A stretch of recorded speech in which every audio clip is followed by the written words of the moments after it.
ಇವತ್ತು ಈ ಕಾರ್ಯಕ್ರಮಕ್ಕೆ ನಮಗೇನು ಅವರು ಮಾಡಿ ಅಂತ ಇಲ್ಲ. ನಮ್ಮ ಯೂತ್ ಕಾಂಗ್ರೆಸ್ನ ರಾಷ್ಟ್ರೀಯ ನಾಯಕರಾದ ಶ್ರೀನಿವಾಸ ನೇತೃತ್ವದಲ್ಲಿ ನಾನು, ನಮ್ಮ ಎಜುಕೇಷನ್ ಮಿನಿಸ್ಟರ್ ಮತ್ತು ನಮ್ಮ ವರ್ಕಿಂಗ್ ಪ್ರೆಸಿಡೆಂಟ್ ಮಂಜುನಾಥ್ ಮತ್ತು ಸುಧಾಕರ್ ನಾವೆಲ್ಲ ಬಂದು ಯುವಕರ ಉತ್ಸಾಹ, ವಿದ್ಯಾರ್ಥಿಗಳ ಉತ್ಸಾಹವನ್ನು ಮಾಡಿದ್ದೇವೆ. ಲಕ್ಷಾಂತರ ಪುಸ್ತಕಗಳನ್ನು ಅವರು ಡಿಸ್ಟ್ರಿಬ್ಯೂಟ್ ಮಾಡ್ತಾ ಇದ್ದಾರೆ. ರಾಹುಲ್ ಗಾಂಧಿ ಒಬ್ಬ ಜನನಾಯಕ ಅನ್ನೋದನ್ನ, ಸೊ ಅವರು ಒಂದು ಚಿತ್ರಕಲೆಯನ್ನು ಪುಸ್ತಕಗಳಲ್ಲೇ ಬಿಡಿಸಿದ್ದಾರೆ. ಅದು ಒಂದು ಕಲೆ. ಎರಡನೇದು, ನಮ್ಮ ಕ್ರೀಡಾಪಟುಗಳಿಗೆ, ಅಂತಾರಾಷ್ಟ್ರೀಯ ಮಟ್ಟದ ಕ್ರೀಡಾಪಟುಗಳಿಗೆ ವೀಲ್ ಚೇರ್ ಪುಸ್ತಕ ಮಾಡಿದ್ದಾರೆ. ಸೊ ಅವರಿಗೆ ಶುಭ ಹಾರೈಸಲಿಕ್ಕೆ ಬಂದಿದ್ದಾರೆ.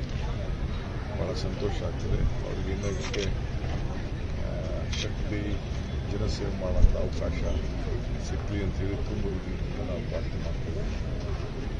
ಸೊ ಭಾಳ ಸಂತೋಷ ಆಗ್ತದೆ ಇವತ್ತು ಅವರ ಜನ್ಮ.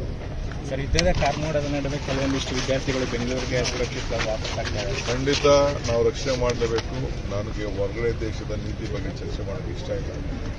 ಬಟ್ ನಮ್ಮ ಭಾರತದ ಮಕ್ಕಳು, ಭೂಮಿ ಮಕ್ಕಳನ್ನು ನಾವೆಲ್ಲ ರಕ್ಷಣೆ ಮಾಡ್ತೇವೆ. ಸರ್, ಇವತ್ತು ಕ್ಯಾಬಿನೆಟ್ ಇದೆ. ರಾಹುಲ್ ಗಾಂಧಿ ಪಕ್ಷದಲ್ಲಿ ಜನರಿಗೆ ಏನಾದರೂ ಅದೆಲ್ಲ ನಾವು ಸಬ್ಜೆಕ್ಟ್ ಬರ್ತಾ ಹೋಗಿಲ್ಲ.